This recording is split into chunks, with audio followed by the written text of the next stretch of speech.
Hello and welcome to today's tutorial where I'm going to be talking about the Huayno rhythm. The Huayno rhythm comes from South America. Down in Peru and Bolivia they call it the Huayno, but in Argentina they call it the Carnavalito, but those two names represent the same type of rhythm. Now this rhythm is the most common, is the most central, the most core type of rhythm when it comes to playing the charango in its most classical or more traditional sense. When we are studying new technique or a new song, having some visual um, representation can be helpful. And so for the Huayno, the down, down, up with these arrows is showing how to play this rhythm. So the down is a down strum, up strum.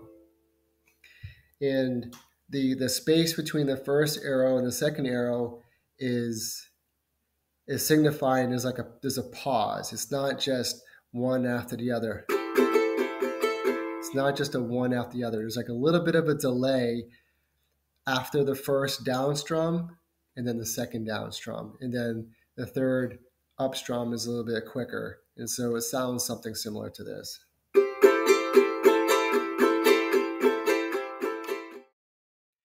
And when just starting off playing the charango and doing the strums, we can just use our four fingers. You can also use your index finger.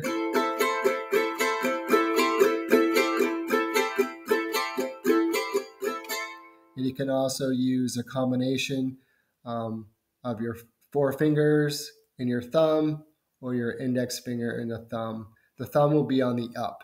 Use the thumb on the upstroke. So I'll demonstrate, use my four fingers. It's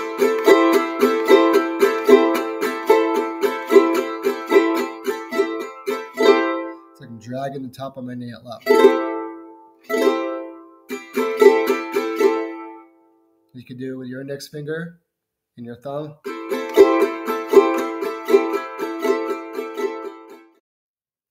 So one of the beautiful things about this instrument is that there are so many ways to express things musically. There's so many different techniques and ways to do rhythm and to accent things, to mute things, and to make things more pronounced or more subtle.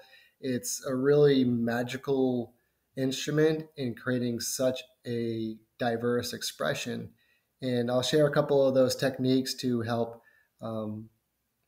I guess, change things up or make things more diverse, more dynamic. And one of those things is the muted strum. And the muted strum is basically you're muting the strings on your downstroke, and then you're playing the rest of the strings like you normally would. So I'll just demonstrate real quick with open tuning, open strings like this.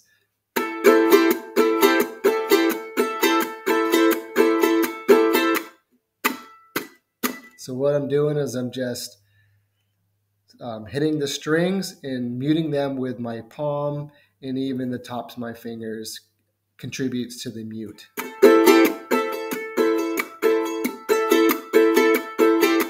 So it gives it like just lots of different characters. So you can start off doing the traditional open string strumming.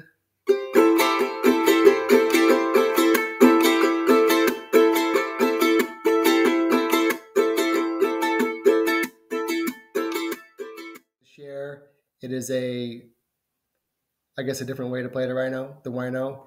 And basically how it goes is the down strum you're doing with your fingers, and the other down strum you're doing with your thumb.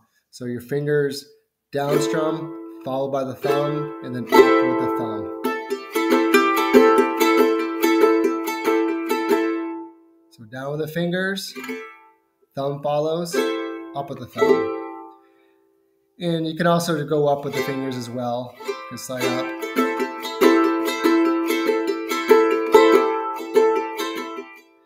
And the beautiful thing about the charango is there's so many different ways to play the same thing. Just different variations and techniques will allow the song to have so much more character in it instead of being just a repetitive thing.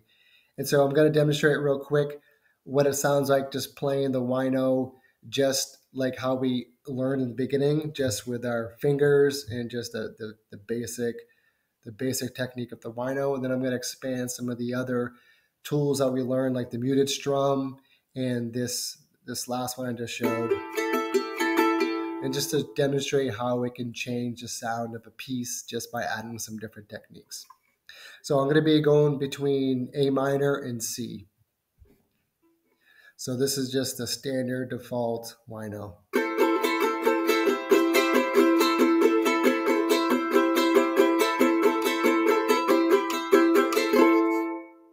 I mean, it sounds good. It would work in a song, but you can always change things up.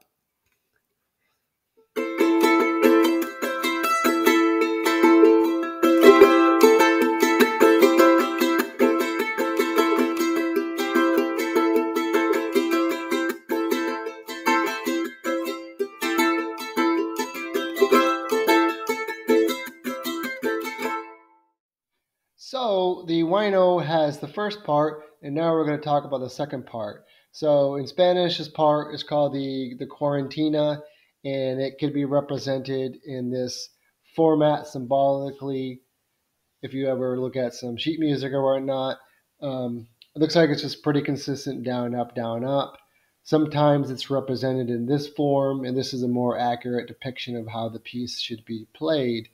And looking at the second image here, that little smiley face at the bottom is representing like the pause, kind of like the pause, so to say. And so this first image is showing the pause of this cuarentena comes in the first half of this phrase, okay? And it sounds something like this. So I'm just going to play the second portion of the Huayno rhythm.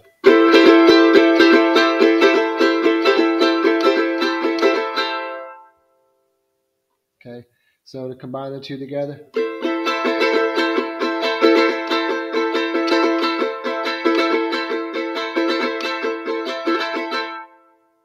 Whereas before, if we just do the first half of the Huayno, it's just like this. But then we add a second part in.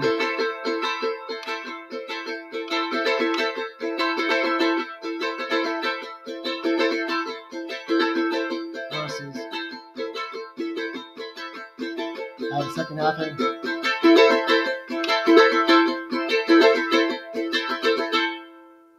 So these two parts expand the Huayno rhythm and it makes it a more dynamic, diverse musical phrasing that we can explore with all these little techniques that we learn as we study this instrument.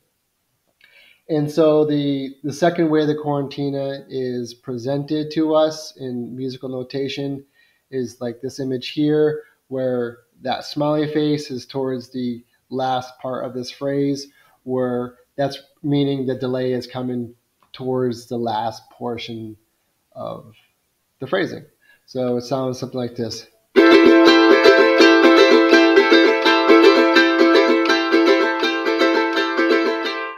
It's pretty subtle, but when you speed it up, you'll be able to hear the difference and really express a lot of different things.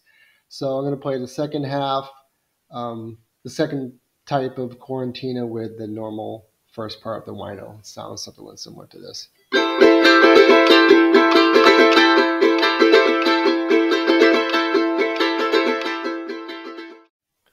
And if you like this video, please don't forget to hit the subscribe button, hit any likes, do any shares, post it on your own social media accounts, whatever. Just share this information with whoever you want.